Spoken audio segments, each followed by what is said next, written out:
Hi, this is History with me, Dan, and this is a video about lost buildings on a block of Asylum Street in downtown Hartford, Connecticut. Today, if you go to the block of Asylum between Main and Trumbull Streets, you'll find that the south end of the street is lined with buildings built in the 19th and 20th centuries. The north side of the street, however, is a different story. Except for Smokey's convenience store at the east or Main Street end, and the historic Brownstone Building at the west or Trumbull Street end, most of the block is a long parking lot with no buildings. Going back in time, though, to this view of Asylum Street, in the aftermath of the blizzard of 1888, the situation was quite different. Both sides of Asylum Street were densely lined with buildings, occupied by numerous businesses. In this video, I'm going to talk about the buildings that once stood near the west end of the block, just east of the Brownstone Building. In another video, I'm going to talk about buildings in the center and east end of the block. I talked about the history of the Brownstone Building, originally erected for the Charter Oak Bank, in an earlier video, which I'll link in the description below. It's a great surviving example of a Hartford commercial building of the 19th century. Back when it was built in 1861, however, there were other buildings just to the east of it, built around the same time in the mid-19th century. This is an 1890s view of the north side of Asylum Street. On the far left, across Trumbull Street, was the Allyn House Hotel, which was Hartford's most elegant hotel in the mid-1800s. I've also done a video about that, which I'll also link in the description. Today, this corner is home to the Hartford 21 building. East of that, and across Trumbull Street, was the Brownstone Building I just mentioned, and east of the Brownstone was a 4-story brick building at 92 to 110 Asylum Street. It was erected in about 1853 on land belonging to the Pratt family. Pratt family ownership continued until Captain James C. Pratt sold it in 1907. He sold it to 2 men who had businesses in the building. One was the clothing merchant William Bailey, Jr. of the Warner and Bailey Company, and Henry L. Bowles, proprietor of the Baltimore Lunch. 2.5 years before that sale, on February 5, 1905, the building had suffered damage due to a fire that started in the basement. As the Hartford Courant newspaper reported the following day, the building, quote, is divided into 2 parts, the east having on the ground floor A. H. Pomeroy's at number 98 and the Baltimore Lunch at number 102. Little damage was done in that part, and what there was by water or smoke. M. N. Griswold's pool and billiard rooms on the 2nd floor suffered some, and so did the lunchroom below it. But Pomeroy's escaped except for a little smoke. The greatest damage was to the Warner and Bailey Company clothiers at number 108, and to Edward F. McKiernan's saloon at number 106. The total loss is roughly estimated at from $20,000 to $30,000 insured. Unquote. A. H. Pomeroy, mentioned in the article as having the store at 98 Asylum Street, was a dealer in toys and sporting goods, including bicycles. The business was started in 1874 by H. J. Curtis, and Pomeroy had acquired it in 1892. A month after the 1905 fire, Pomeroy sold his stock and fixtures to Harris Parker, who took over the business. In 1913, the building was acquired by John Porter, proprietor of the Capitol Lunchrooms, who I've also mentioned in another video. A few years later, the building changed hands again. This time, it was bought by the clothing merchant Abraham Katten. He had been in business right next door for several decades. Born in Hallsdorf, Germany, Katten had come to America at the age of 16, and he lived for 8 years in Lincoln, Illinois, before coming to Hartford in 1888. In 1895, Katten had taken over the One Price Clothing Company, which occupied space in the Brownstone Building, where it had been started in 1869. Katten's son, Myron Katten, eventually joined him, and the name of the business became A. Katten Son in 1911. The following year, the store expanded its section of the Brownstone Building to a second floor and installed large new plate glass show windows. Over a decade later, the store was again in need of more space, so it moved into the former Pratt Building, where the elder Katten had once worked as a clerk in the Katten Clothing Company in the 1880s. This was after he had first arrived in Hartford. He had actually ended up marrying the proprietor's daughter, and, as I mentioned, went into business for himself next door. In 1923 to 24, the first 2 floors of the building were remodeled.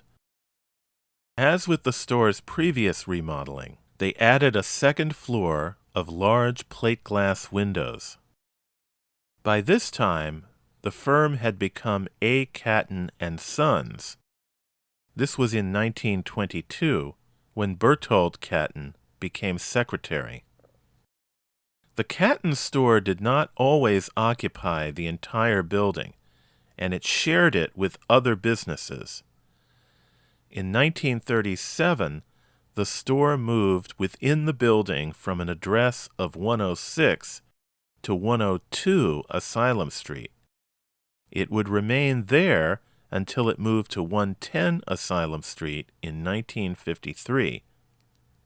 The store finally went out of business when Myron Katten retired in 1957. The building itself survived into the late 1980s, after its neighbors to the east had already been demolished. Like so many other commercial spaces on the block, the 4-story brick building next to the Katten Building was occupied by many clothing stores over the years. One of these was Hollanders, a clothing store originally started in a different building in 1846 by Abraham Hollander.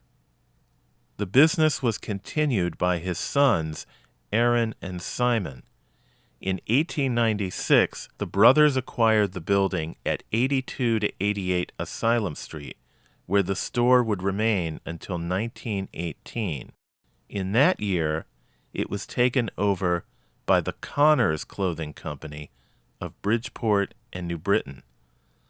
The new proprietor, James W. Connors, a native of Norwich, Connecticut, had got his start at Hollanders, where he began working as a clerk in 1907 at the age of 19. After 7 years at the store, Connors decided to strike out on his own. As the Current described it, he declared to the Hollanders, quote, "I'm sorry to say that I am going to leave you. Something tells me to go to Bridgeport and start up a business of my own. Bridgeport is going to grow faster than any other city I know of, and I am going to start there if I have to open up with no more than the proverbial shoestring." Unquote. Connors ended up being very successful there. After opening 2 stores in Bridgeport and 1 in New Britain, he approached the Hollanders and convinced them to sell him their store in Hartford. He would operate that store, where he had once been a clerk, for a few years before selling it in 1922 to Lewis N. Camber of New York. Camber owned several stores in the Northeast. His store Camber & Company remodeled the entrance to the building, as well as the interior. In 1935, another store took over the building. This was a branch of Bond Clothing Stores, Incorporated, a company that had started in Cleveland, Ohio in 1914. The vice president and general manager of Bond Stores was none other than J.W. Connors. A year after selling his Hartford store, Connors had started working as a manager at the Bond store in Buffalo, New York. He soon rose in the company, and after 16 years, in 1939, was elected to the board of directors. He would remain with Bond until he retired just before his death in 1958. The building just to the west contained the properties at 78 to 80 and 74 to 76 Asylum Street. At the time of this picture, in the 1890s, 78 to 80 Asylum was the address of Tracy and Robinson's hardware store, which occupied all 5 floors. The business went back to 1835, when it was established by H.C. Porter. In 1902, Tracy and Robinson would add a third partner, and the company name would be changed to Tracy, Robinson, and Williams. The store would move further west on Asylum Street in 1927. The adjacent property at 74 to 76 Asylum Street was, again like so many others on the block, occupied by a series of businesses over the decades, including, of course, several clothing stores. From 1910 to 1915, it was occupied by the Harris Parker Company toy store.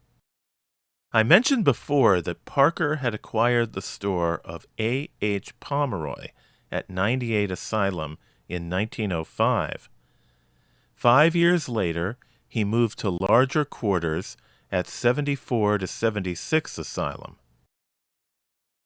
In 1915, he moved again, this time further west on Asylum Street, to make way for the newly chartered Colonial National Bank. This is a section of the Hartford Atlas of 1896. It shows the block of Asylum Street I've been talking about, which included the Pratt Building, later owned by Katten Sons, the Hollander Building, that later housed Bond's clothing store, and the adjacent building I was just talking about. This was part of a larger property that was also owned by James C. Pratt. The building at 74 to 80 Asylum Street and the next building at 66 Asylum Street formed a U-shape with a short alley between them. This photograph from 1917 is a view down that alley. On the left are the offices of the Colonial National Bank. This bank only existed a few years, being absorbed by the Phoenix National Bank in 1921. Various businesses would continue to occupy the space over the years. From 1943 to 1948, the section at 74 to 76 Asylum Street was owned by Bill Savitt, whose famous jewelry store was across the street. Savitt would acquire the property again in 1968. Occupying space at the end of the alley, as well as the building on the right at 66 Asylum, was the clothing store of Gemmill Burnham Co. This store was established in 1871 by Major John G. Gemmel and Edgar F. Burnham. Gemmel's father, James, an immigrant from Scotland, had settled for a time in Suffield, Connecticut, but in 1861 he came to Hartford and set up a tailoring business on Asylum Street. His sons worked with him, and in 1862, young John left to serve in the Civil War. He was a sergeant with the 16th Connecticut Infantry Regiment and fought at the Battle of Antietam on September 17, 1862. After the war, he returned to Hartford and again worked with his father. This advertisement for J. Gemmel Son, which notes John's service in the 16th Connecticut, appeared in the February 6, 1869 issue of The Soldier's Record, a newspaper published in Hartford and devoted to the interests of veterans of the war. As I mentioned, John Gemmel struck out on his own in 1871 in partnership with Edgar G. Burnham. Their custom tailoring business was originally located at 44 Asylum Street. In 1882, they moved into the new building they had just erected at 64 to 68 Asylum. The three-story building, which had a distinctive triangular front-facing roof gable, was much smaller than the ones to its west that I talked about earlier in this video. The partners expanded the store in 1887 and again in 1903. The following year, the company was incorporated. John Gemmel retired as company president in 1912. He was succeeded by Edgar F. Burnham. Gemmel died in 1920 and Burnham in 1932. That year, the company, under the leadership of Burnham's nephew, Herbert E. Burnham, relocated to 110 Asylum Street. Various other businesses would occupy their old building at 66 Asylum for the next few years. In 1952, the Hartford branch of Kennedy's Incorporated, a clothing store previously located across the street, moved into the building and made significant alterations, adding 2 floors to its rear section and giving it a new modern facade with a large vertical marquee. As part of its expansion, Kennedy's opened a women's and girls' department, this being the 6th of the company's 10 stores to have one. The store continued at 66 Asylum until it went out of business in 1973. I'll end this video by coming full circle. I mentioned that in 1932, Gemmill Burnham Company moved from 66 to 110 Asylum Street. This was the store at the west end of the old building that had been owned for many years by Katten Sons. Gemmill Burnham Company would continue here for another 20 years.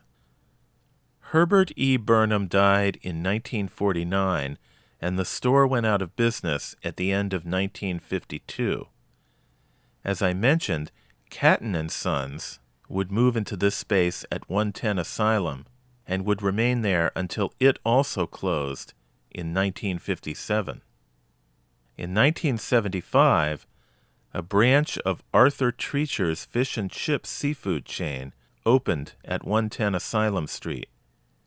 It was still there in the late 1980s when this photograph was taken, not long before the building was finally demolished. Well, that concludes this video, but as I mentioned, I want to do another video about the rest of the block, east to Main Street, so stay tuned for that. And if you enjoyed this video, you might consider looking at my books, A Guide to Historic Hartford, Connecticut, and Vanished Downtown Hartford. You can also hit the like button and subscribe to the channel. Thanks for watching.